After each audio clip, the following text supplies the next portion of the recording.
Friends, welcome back to UGC plugin.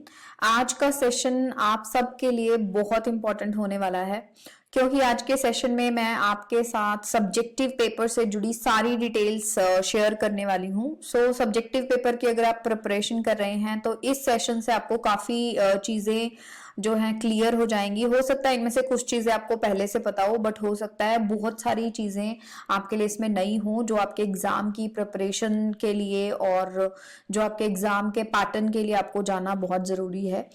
आज का lecture 4 section में डिवाइडेड है, जिसमें फर्स्ट सेक्शन में हम पेपर के पैटर्न से जुड़ी सारी बातें डिस्कस करेंगे। सेकेंड सेक्शन में पासिंग क्राइटेरिया क्या रहेगा एंड आपको माइंड में कितने मार्क्स सोचकर चलने हैं। थर्ड सेक्शन में आंसर शीट से जुड़े सारे इंपॉर्टेंट पॉइंट्स जो है हम डिस्कस करेंगे, क्योंकि आंसर शीट से रिलेटेड बहुत सारी क्वेरीज हमें मिल रही हैं कि किस तरह की शीट्स होंगी। सो वो सारे जो डाउट्स आपके माइंड में हैं वो क्लियर हो जाएंगे। एंड लास्ट जो सबसे इंपॉर्टेंट सेक्शन रहेगा उसमें हम डिस्कस करेंगे सब्जेक्टिव पेपर की तैयारी का पूरा रोड मैप। आपको तैयारी कैसे शुरू करनी है, कहां से करनी है, कितने दिन में हमें तैयारी अपनी कंप्लीट करनी है। एग्जाम की अभी डेट नहीं आई है, बट हम फिर भी अपने लिए एक रफ आइडिया लेकर के अपनी एग्जाम की तैयारी शुरू कर सकते हैं। तो वो सारी चीजें मैं आपको इस वीडियो में शेयर करने वाली हूँ। सो लास्ट तक आप जुड़े रहिएगा। फर्स्ट सेक्शन जो है हमारा रहेगा पेपर पैटर्न। पेपर पैटर्न के बारे में पता होना बहुत जरूरी है। आपके जो आपका पेपर है 3 आवर्स आपको दिए जाएंगे उसको करने के लिए, यानी कि 180 मिनट्स मिलेंगे आपको पूरा पेपर लिखने के लिए। और जो आपका पेपर रहेगा वो रहेगा 150 मार्क्स का। आपको ये बात पता होगी, बट आपको ये समझना है कि आपको इस पेपर को टाइम से कैसे पूरा करना है। आपके 18 क्वेश्चंस आपके पेपर में आएंगे, बट 15 क्वेश्चंस आपको उसमें से अटेम्प्ट करने हैं। तो 3 क्वेश्चन की आपको ऑप्शंस रहेगी, आप कोई भी 3 क्वेश्चंस उसमें से छोड़ सकते हो। सो इस हिसाब से आपको हर क्वेश्चन जो है 10 नंबर का मिलेगा। एंड हर क्वेश्चन के लिए आपको, अगर हम इस 180 मिनट्स को डिवाइड करें तो 12 मिनट आपको हर क्वेश्चन अटेम्प्ट करने के लिए मिलेंगे। तो 12 मिनट का टाइम आपको ध्यान रखना है कि मुझे हर क्वेश्चन में कम से कम टाइम में अपना क्वेश्चन कंप्लीट करना है, आंसर कंप्लीट करना है।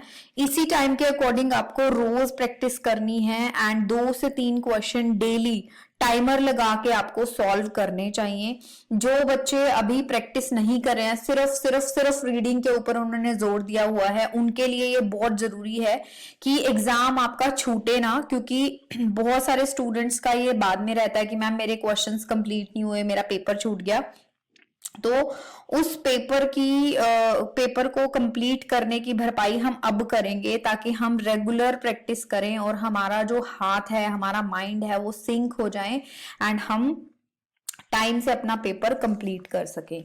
सेकंड जो सेक्शन है वो है हमारा पासिंग क्राइटेरिया। अब पासिंग क्राइटेरिया क्या है, आपको मिनिमम 35% मार्क्स तो लेने ही लेने हैं। 35% मार्क्स यानी 52.5 जो नंबर हैं वो तो आपके 150 में से आने ही आने चाहिए। वो बेसिक क्राइटेरिया, बट इसके बेसिस पे आपको नौकरी नहीं मिलेगी, ये एक मैंडेटरी क्राइटेरिया है। बट जो सिलेक्शन है वो फाइनल डिसीजन होगा कट ऑफ के बेस पर। सो कट ऑफ बनाई जाएगी, जो भी हाईएस्ट स्कोर वो कट ऑफ में डालेंगे उसके बेसिस पे ही पासिंग क्राइटेरिया बनेगा। सब्जेक्टिव पेपर जो है उसको 87.5% वेटेज मिलेगी। जब वेटेज बनाई जाएगी, जब आपकी मार्क लिस्ट बनेगी, तो उसमें आपके रिजल्ट का 87.5% मार्क्स उसमें रखे जाएंगे। एंड जो आपका इंटरव्यू रहेगा उसमें से 12.5% मार्क्स उस वेटेज में जुड़ेंगे, उसके बेसिस पे आपका रिजल्ट बनेगा। सो अगर आपको ये चीज समझ में नहीं आ रही है तो आप सिर्फ इतनी सी बात समझ लें कि सब्जेक्टिव पेपर में आपको पूरा जोर लगाना है। अगर सब्जेक्टिव पेपर में बहुत अच्छे नंबर आते हैं एंड इंटरव्यू बहुत अच्छा नहीं भी जाता है तो भी आपके चांसेस है सिलेक्शन के, क्योंकि 87.5% मार्क्स जो है आपके सब्जेक्टिव से लिए जाएंगे। तो सब्जेक्टिव में पूरा जोर लगा दो। इंटरव्यू में अगर चीटिंग होगी भी, हम मान के चलते हैं कि एचपीएससी ने शायद इंटरव्यू में चीटिंग्स की या पैसे के बेसिस पे जो भी कुछ होगा, तो भी आपके पास एक सॉलिड सेक्शन रहेगा जिसमें कि आप अपना स्कोर इंप्रूव कर सकते हैं। तो इंटरव्यूअर अगर चीटिंग करते भी हैं तो भी आप सब्जेक्टिव पेपर के बेसिस पे अपनी इस जॉब को हासिल कर सकते हैं। सो आपको यही समझना है कि आपको सब्जेक्टिव पेपर में बहुत अच्छे नंबर लेकर आने हैं। आपकी इंग्लिश की 174 सीट्स हैं एंड इंटरव्यू के लिए डबल कैंडिडेट्स को सिलेक्ट किया जाएगा, यानी कि 348 स्टूडेंट्स को सिलेक्ट किया जाएगा। अभी 4 गुना स्टूडेंट्स पेपर में बैठेंगे, सीट से 4 गुना स्टूडेंट्स, एंड उनमें से हाफ स्टूडेंट्स को इंटरव्यू के लिए सिलेक्ट किया जाएगा एंड उसी के हाफ स्टूडेंट्स को जॉब मिलेगी, यानी कि 174 स्टूडेंट्स को जॉब दी जाएगी। तो ये भी आपको क्राइटेरिया पता होना चाहिए कि डबल स्टूडेंट्स को इंटरव्यू के लिए सिलेक्ट किया जाएगा। सो ये हमारे 2 सेक्शन हो गए। थर्ड सेक्शन जिसमें बहुत सारे डाउट स्टूडेंट्स को आ रहे हैं कि मैम आंसर शीट कैसी होगी, क्या करेंगे, उसके बारे में आपको बता देती हूँ। थर्ड सेक्शन को ध्यान से समझना, इस सेक्शन की हर बात पता होना बहुत जरूरी है। आंसर शीट कैसी होगी?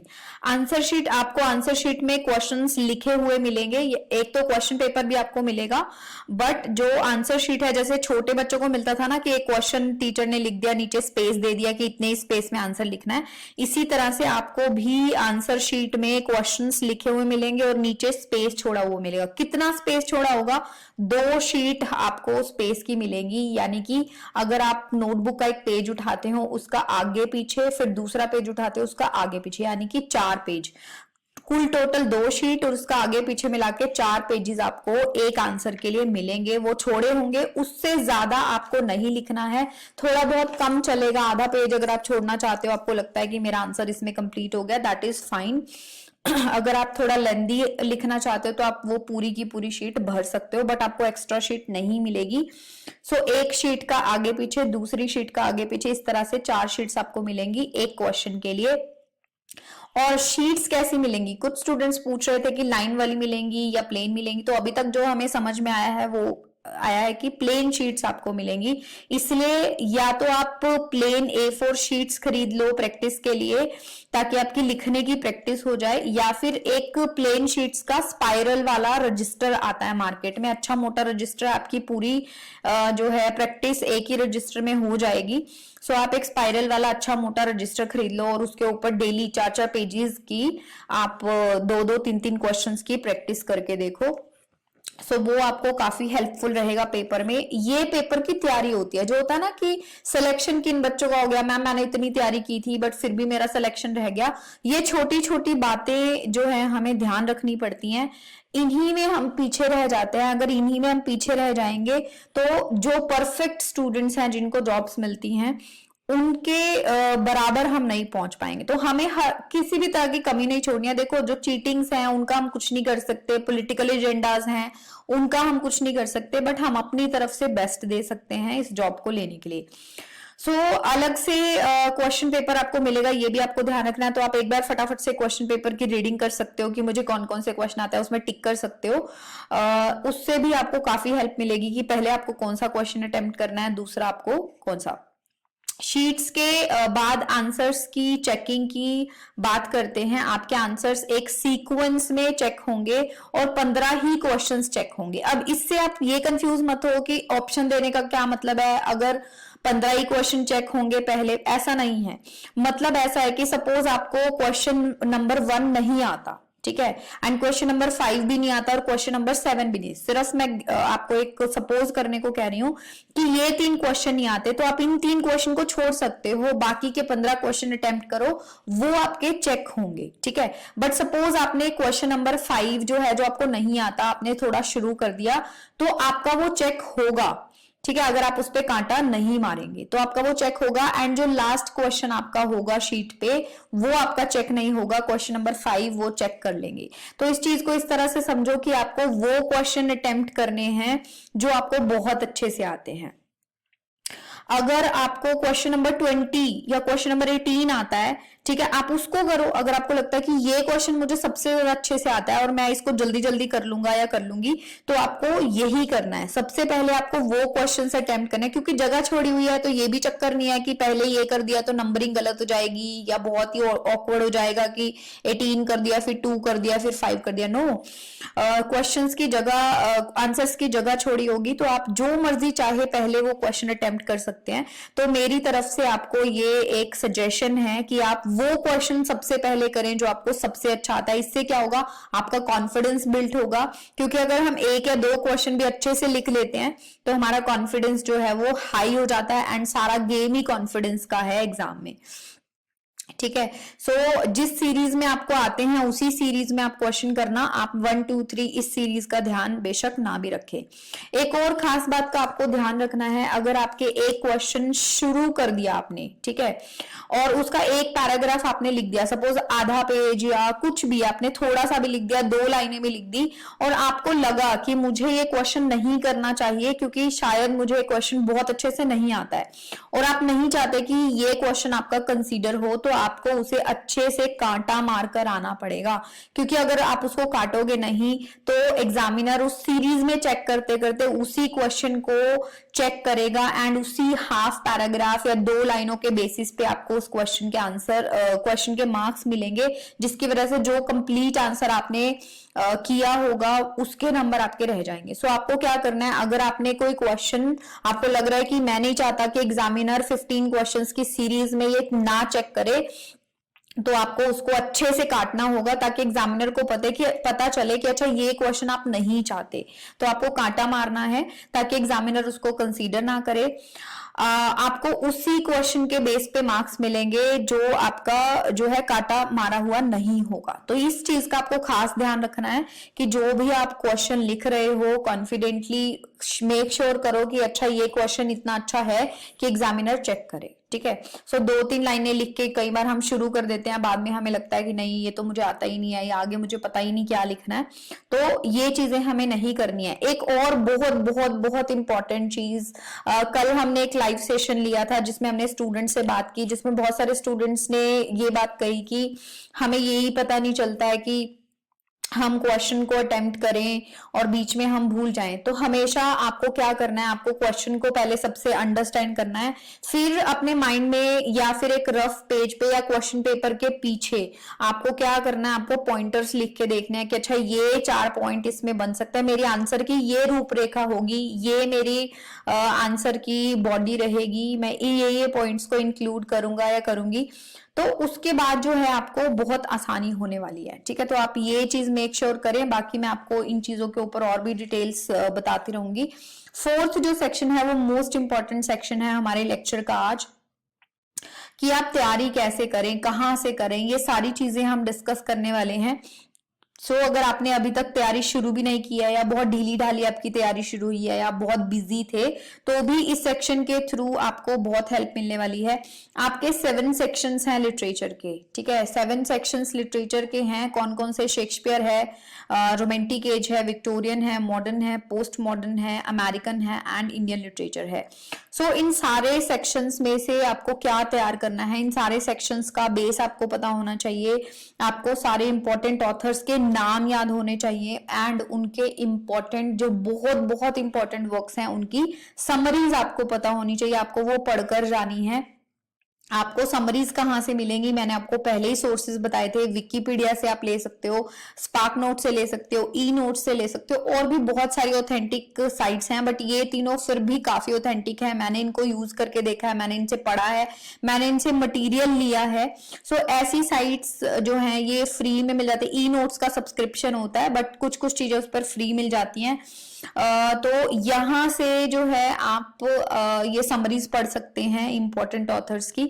अगर आपको लगता है कि मैम हमारे पास तो टाइम कम है एंड इंपॉर्टेंट ऑथर्स का ही हमें नहीं पता, या उनके कौन से इंपॉर्टेंट वर्क्स को हम पढ़ें, या इनका मटेरियल कलेक्ट करने में हमें बहुत टाइम लग जाता है और हमारा काफी टाइम वेस्ट हो जाता है, जो टाइम हम पढ़ने में लगा सकते हैं, तो आप आप एक काम कर सकते हैं, हमारी ऐप के ऊपर आपके लिए हमने कंप्लीट नोट्स अवेलेबल करवाए हैं, जिसका प्राइस हमने 4000 से घटाकर सिर्फ 1000 रखा है।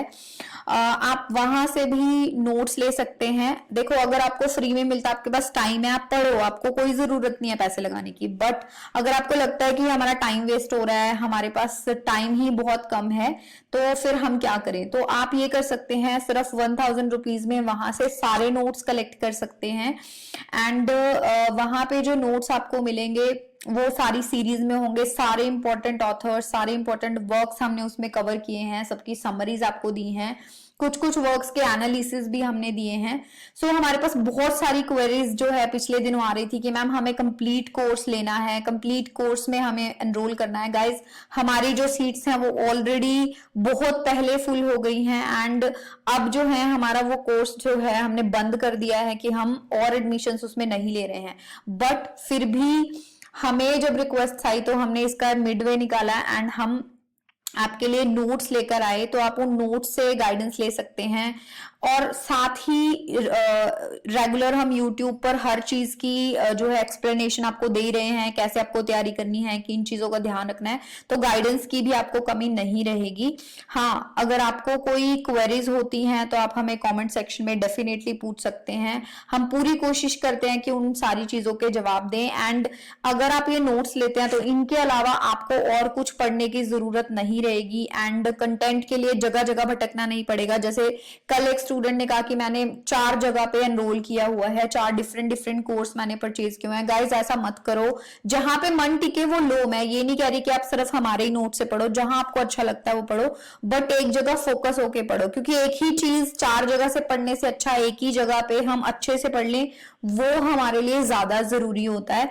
सो जगह जगह मत भटको, जहां पे अच्छा लगता है एक चीज के ऊपर विश्वास करके उसको पढ़ो, ठीक है। बट हाँ, मेरे तरफ से ये नोट्स जो है मैंने प्रिपेयर किए हैं, तो मैं इस चीज की श्योरिटी आपको दे सकती हूँ कि अगर आप वो नोट्स लेते हो एंड आप उनको पढ़ते हो तो आपको इसके बाद कहीं और से नोट्स लेने की या पढ़ने की जरूरत नहीं पड़ेगी। आप एक फोकस करके डेली अपना डिवाइड कर सकते हो कि अच्छा, इस सेक्शन से 20 समरीज हैं, मुझे इसको एक दिन में खत्म करना है या 2 दिन में खत्म करना है, एंड उस हिसाब से आप अपनी प्रैक्टिस कर सकते हो, ठीक है। सो ये हो गया आपका नोट्स पार्ट। एंड जब आप समरीज पढ़ें तो किस चीज का ध्यान रखें? आप कहीं से भी समरीज पढ़ रहे हैं, चाहे हमारे नोट से, चाहे विकिपीडिया से, चाहे आपने कहीं से नोट्स खरीदे हैं, तो आप उसमें किस तरह से उन समरीज को पढ़ेंगे? आप उन समरीज को फोकस होकर पढ़ेंगे। आपको हर चीज का रट्टा नहीं लगाना है, याद नहीं करना है, बट आपको स्टोरीज को ध्यान में रखना है, ताकि उन स्पेसिफिक वर्क्स के ऊपर अगर क्वेश्चन आ जाए तो आपको ये पता हो कि इसमें है क्या था। सो उनके शॉर्ट की पॉइंट्स आप लिख सकते हैं, छोटे छोटे नोट्स आप बना सकते हैं, पॉइंटर्स, जिससे कि देखते ही आपको वो पूरी कहानी याद आ जाए या पूरी वर्क की समरी आपको याद आ जाए। एंड इसके अलावा आप कुछ माइंड मैप्स बना सकते हैं, ताकि रिवीजन करते टाइम जब आपका लास्ट ये आएगा एग्जाम, तब आपको एक क्विक रिवीजन की जरूरत होगी। तो वो जो माइंड मैप्स हैं, जो की पॉइंट्स हैं, वो आपके जो हैंडी नोट्स हैं, वो आपको बहुत हेल्प करने वाले हैं। ट्रस्ट मी, ऐसा होता है कि उस टाइम पे फिर हमें लगता है कि यार इतने सारे पेजेस मैं दोबारा से कैसे पढूं, बट अगर वही हमारे पास सिर्फ सारे नोट्स को हमने 20 या 25 पेजेस में डिवाइड कर दिया है, या हर एज को या हर सेक्शन को, जैसे 7 सेक्शन है, हर सेक्शन के हमने 5-5, 6-6 पेजेस में सारे नोट्स बना दिए हैं, तो बहुत आसान हो जाता है हमारे लिए। अब बारी आती है कि प्रैक्टिस कैसे करें, प्रैक्टिस कितनी करनी चाहिए, रोज कितनी प्रैक्टिस करें। सो कम से कम 15 क्वेश्चन आपको हर सेक्शन से अपने दिमाग से लिखकर देखने हैं। हम तो करवा ही रहे हैं, बट एटलीस्ट 15 इंपॉर्टेंट क्वेश्चंस आपको खुद से लिखकर देखने हैं, प्रिपेयर करने हैं, एंड लगभग 100 से ज्यादा क्वेश्चंस जो हैं उनके आंसर्स के साथ मैंने आपको प्रोवाइड करने हैं। बहुत सारे क्वेश्चंस मैं ऑलरेडी हमारी एप्लीकेशन पर आपके लिए फ्री ऑफ कॉस्ट डाल चुकी हूँ, एक्सप्लेनेशन मैं यूट्यूब पर करवा रही हूँ, और भी हम जो क्वेश्चंस बचे हैं रेगुलर हम 3-3, 4-4 क्वेश्चंस कर रहे हैं, तो 100 के आसपास या 100 से ज्यादा ही क्वेश्चंस मैं आपके लिए लेकर आई हूं, और इजी वे में उनको एक्सप्लेन भी करूंगी। बट जब तक आप आंसर को खुद से लिखने की प्रैक्टिस नहीं करोगे तब तक ये एग्जाम क्लियर होना नामुमकिन है। ये मेरे वर्ड्स को आप मार्क कर लो। रीडिंग से, सिर्फ रीडिंग से कुछ नहीं होता। रीडिंग से ऊपर क्या होता है? प्रैक्टिस, खुद से लिखना। ठीक है, सो खुद से लिखना बहुत जरूरी है।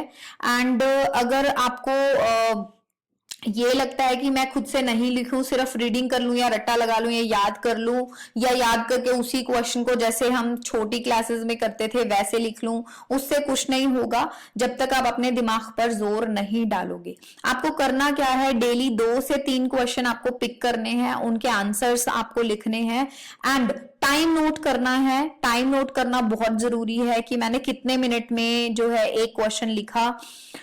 आंसर्स आपको कितने लंबे लिखने हैं? 2 A4 शीट्स ले लो और उसमें अपने आंसर को लिखो, टाइम साइड में रखो। ठीक है, क्योंकि थोड़ा प्रेशर तो हमें अपने माइंड को देना पड़ेगा ताकि एग्जाम में हमारा पेपर छूटे ना। एंड हमारा माइंड, हैंड और हमारे थॉट्स और हमारी नॉलेज, सब चीजों को चैनलाइज करने के लिए ही प्रैक्टिस बहुत जरूरी है। लिखने के बाद एनालाइज करो कि क्या प्रॉब्लम आई। जब मैं लिख रहा था या लिख रही थी तो मैंने कौन कौन सी प्रॉब्लम्स को फेस किया। मैंने अपनी लाइव क्लास के एक्सपीरियंस से कुछ प्रॉब्लम्स जो हैं यहाँ पर नोट डाउन की हैं। मैं आपको बता देती हूँ कि किस तरह की प्रॉब्लम्स जो है स्टूडेंट्स को फेस हो रही थी। सबसे जो मेन प्रॉब्लम कुछ स्टूडेंट्स को लग रही थी कि मैम हमारी हैंडराइटिंग बहुत गंदी है। क्या हैंडराइटिंग का इम्पैक्ट हमारा पढ़ने वाला है? बिल्कुल पढ़ने वाला है। देखो, कोई भी चीज अगर सुंदर दिखती है तो उसको हर इंसान पसंद करता है। तो अगर आपकी हैंडराइटिंग अच्छी होगी तो एग्जामिनर के ऊपर एक अच्छा इंप्रेशन पड़ेगा। अब आपकी हैंडराइटिंग ऑलरेडी गंदी है तो क्या कर सकते हो? आप उसको थोड़ा सा ठीक करने की कोशिश कर सकते हो। एटलीस्ट इतना ठीक करो कि जो आपने लिखा है वो क्लियरली समझ में आए। सो हैंडराइटिंग आपकी गंदी है तो आपको उसकी प्रैक्टिस करनी है। अगर आप क्वेश्चन लिखते लिखते बीच में भूल जाते हैं, अटक जाते हैं, उसके लिए क्या करें? उसके लिए देखो 2 चीजें हैं। सबसे पहले तो अभी आप प्रैक्टिस करेंगे। दूसरा, मैंने आपको बता दिया कि एक क्वेश्चन जब भी आप आंसर करने वाले हैं, पहले आप आधा मिनट अगर उसके ऊपर लगा लेंगे या 1 मिनट लगा लेंगे ना, तो वो क्वेश्चन 12 मिनट में जो लिखने वाले हो वो 5 मिनट में या 7 मिनट में ही आप लिख पाओगे। क्योंकि एक तो लिखते लिखते सोचना, एक हमने ऑलरेडी अपने माइंड में या अपने एक रफ शीट में बना लिए पॉइंट्स कि अच्छा ये 4 पॉइंट्स मुझे याद आ रहे हैं और ये 4 पॉइंट्स मुझे एक्सप्लेन करने हैं। फिर आप क्या करोगे? जब आप लिखोगे ना, आपको ऑलरेडी दिमाग में वो 4 पॉइंट्स तो चल ही रहे हैं, साथ में 2-3 पॉइंट्स और याद आएंगे। लिखते लिखते जो है हमारा माइंड कनेक्ट करता है। अभी हमें लग रहा है बट एग्जाम में हमारा माइंड ना टोटली फोकस्ड होता है, हमें और किसी चीज की याद नहीं होती। हमें सिर्फ अपने आंसर्स और हमारी डीप से डीप जो नॉलेज होती है वो उस टाइम पे खुल के हमारे सामने आ जाती है। सो आपको क्या करना है? आपको हमेशा जब भी आप किसी क्वेश्चन का आंसर लिखो तो उसका एक रफ पैटर्न बनाना है। उसमें 1 मिनट स्पेंड करो, वो वर्थ है। बाकी के जो 11 मिनट होंगे आंसर के, उसमें से आपका टाइम बचेगा अगर आप वो 1 मिनट अच्छे से इंटेलिजेंटली यूज करते हो। ठीक है, और टाइम ज्यादा लगता है, ये भी एक प्रॉब्लम है कि मैम टाइम ज्यादा लगता है। टाइम ज्यादा देखो 2 रीजन से लगता है। एक तो आपको क्वेश्चन आता नहीं है, आपने उसके पॉइंटर्स नहीं बनाए हैं। दूसरा इसलिए लगता है क्योंकि आपने उसकी प्रैक्टिस नहीं की, आपको शुरू से ही वो ज्यादा लगता है।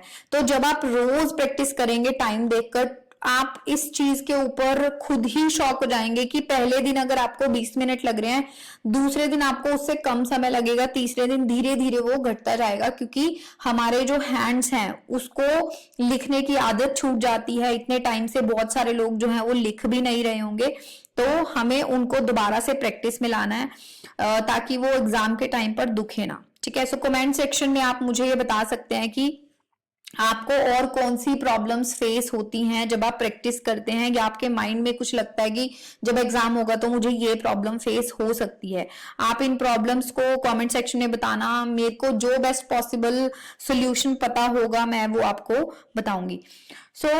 इस प्रॉब्लम का तो एक ही सॉल्यूशन है जो लास्ट निकलता है, वो है ज्यादा से ज्यादा प्रैक्टिस। प्रैक्टिस करेंगे तो डेफिनेटली आपको बेनिफिट होगा। अच्छा, एक और चीज है कि मैम एग्जाम कब है, हम अपनी तैयारी को कैसे वाइंड अप करें? तो मेरे सजेशन से आप ये कर सकते हो कि आप अपने माइंड में 20 डेज का टाइम लेके चलो। ठीक है, आप ये मान के चलो कि मिड जनवरी तक हमारा एग्जाम हो ही जाएगा। आज 19 दिसंबर है एंड 15 जनवरी तक आप मान के चलो कि आपका एग्जाम होगा। सो मोटा मोटा अपने आपको 20 डेज का टाइम दो। 7 सेक्शंस हैं, 2 से 3 दिन आपको एक सेक्शन को कवर करना है 2 से 3 दिन में। और अगर आपके पास प्रॉपर नोट्स बने बनाए होंगे तो बस आपको बस फटाफट फटाफट रीडिंग करनी है, ठीक है, और अपने शॉर्ट नोट्स बनाने हैं। और ये अगर आप करते हो कि 3 दिन में आप एक सेक्शन को कवर कर रहे हो और डेली 2 से 3 क्वेश्चन आप प्रैक्टिस कर रहे हो तो भी आपकी तैयारी बहुत अच्छी होगी, आपकी तैयारी में कोई कमी नहीं रहेगी, ठीक है। सो हम यही कर सकते हैं। हमें कंफ्यूज होने की बजाय मैं 20 डेज का रोड मैप आपको दे रही हूँ कि 7 सेक्शंस हैं आपके लिटरेचर के, एंड 2 से 3 घंटे 4 घंटे जितने आपके पास टाइम है। हर किसी का शेड्यूल अलग अलग होता है, किसी के पास 5 घंटे अवेलेबल है, किसी के पास 8 घंटे अवेलेबल है, ठीक है। सो छोटे छोटे ब्रेक्स लेके आप रीडिंग करना शुरू करो। 2 से 3 दिन, 3 दिन मान के चलो कि आप एक सेक्शन को दे रहे हो। सपोज शेक्सपियर को आपने 3 दिन में खत्म कर दिया और आपने क्या किया, आपने एक दिन सारी कॉमेडीज पढ़ ली, एक दिन ट्रेजेडीज पढ़ ली, एक दिन ट्रेजी कॉमेडीज पढ़ ली, और साथ ही थोड़ा टाइम देके आपने उनकी लॉन्ग पोएम्स को दे दिया, एक हल्की सी रीडिंग उसकी लगा ली, फिर साथ ही आपने क्वेश्चंस भी प्रैक्टिस किए, ठीक है। तो इस तरह से 3-3 दिन में भी अगर आप अपने सेक्शन कवर कर लेते हो तो 20-21 दिन में आपका जो है पूरा सिलेबस बहुत अच्छे से कवर हो जाएगा। एंड 2 से 3 क्वेश्चन तो आपको करने ही है। जिनके पास ज्यादा टाइम है, जो ज्यादा प्रैक्टिस कर सकते हैं वो ज्यादा करो, ठीक है। वो 5 कर सकते हैं, 6 कर सकते हैं। जितना ज्यादा प्रैक्टिस करोगे उतना ज्यादा बेनिफिट आपको मिलेगा। सो इसे आप एक चैलेंज की तरह लो और सोचो कि कुछ ही दिन की मेहनत और करनी है एंड नौकरी मेरे हाथ में हो सकती है। इसको सोचना शुरू करो, डाउट मत करो खुद पर कि मेरा क्या होगा, पता नहीं मेरा सिलेक्शन होगा कि नहीं। इतनी दूर तक आए हो, सिलेक्शन भी हो जाएगा।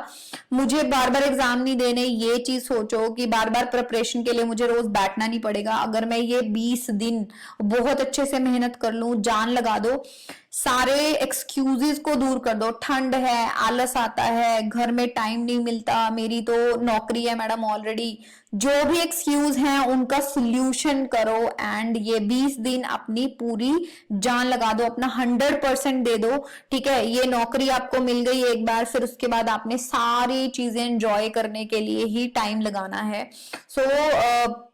यहाँ पे मैं इस लेक्चर को एंड करती हूँ। आपके जो भी सजेशंस हैं, जो भी डाउट्स हैं, मुझे कमेंट सेक्शन में जरूर बताना।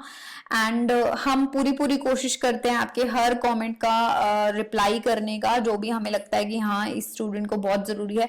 कई बार रह भी जाता है गाइस, हमारे पास और बहुत सारे काम भी होते हैं, कई बार हमारा रिप्लाई करना रह जाता है, बट हम अपनी वीडियोस में उन चीजों को जरूर इंक्लूड करते हैं। हम आपके कॉमेंट्स पढ़ते हैं, हमें बहुत अच्छा लगता है जब आप कुछ लिखते हैं कमेंट्स में। तो सो ऑल द बेस्ट, आप अपनी तैयारी बहुत अच्छे से करें and stay tune to UGC plugin for all the guidance for your exam. Thank you so much. See you soon in the next video. Thank you once again.